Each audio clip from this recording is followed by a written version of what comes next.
Hi, ഞാൻ doctor Rakesh. ഇപ്പോൾ എല്ലാവരും കൂടുതലായി ശ്രദ്ധിച്ചു വരുന്ന അല്ലെങ്കിൽ പറഞ്ഞു വരുന്ന ഒരു പേരാണ് വാക്കിംഗ് ന്യൂമോണിയ എന്നുള്ളത്. അപ്പോൾ സാധാരണ നമ്മുടെ ന്യൂമോണിയ ഉണ്ടാക്കുന്ന മൈക്രോ ഓർഗാനിസംസ്, ബാക്ടീരിയകളിൽ നിന്നും വ്യത്യസ്തമായിട്ട് ചില എറ്റിപ്പിക്കൽ ഓർഗാനിസംസ് ഉണ്ടാക്കുന്ന ന്യൂമോണിയാണ് വാക്കിംഗ് ന്യൂമോണിയ എന്നുള്ളത്.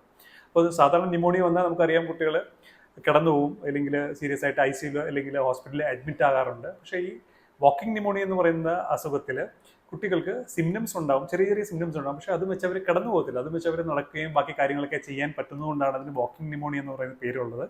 അപ്പോൾ അവർക്ക് സിംറ്റംസ് വളരെ മൈൽഡ് ആയിട്ടായിരിക്കും ഉള്ളത്. ചുമയുണ്ടാവും, പക്ഷെ വിട്ടുമാറാത്ത ചുമ ഒരാഴ്ചയോളം നിൽക്കുന്ന ചുമയായിട്ട് ചിലപ്പോൾ വരും.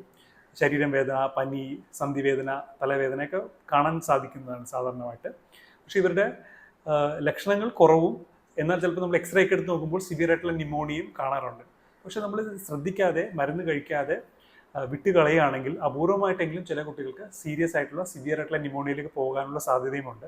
അപ്പോൾ ഇത് ഓർക്കേണ്ട കാര്യം, ഇതൊരു പുതിയ അസുഖമൊന്നുമല്ല, ഒത്തിരി പേടിക്കേണ്ട ഒരു അസുഖവുമല്ല. പക്ഷേ എന്നാൽ നമ്മൾ ശ്രദ്ധിച്ചില്ലെങ്കിൽ അതൊരു സീരിയസ് അസുഖത്തിലേക്ക് പോകാൻ സാധ്യതയുള്ളൊരു അസുഖമാണ് ഈ വാക്കിംഗ് ന്യൂമോണിയ എന്നുള്ളത്. Thank you.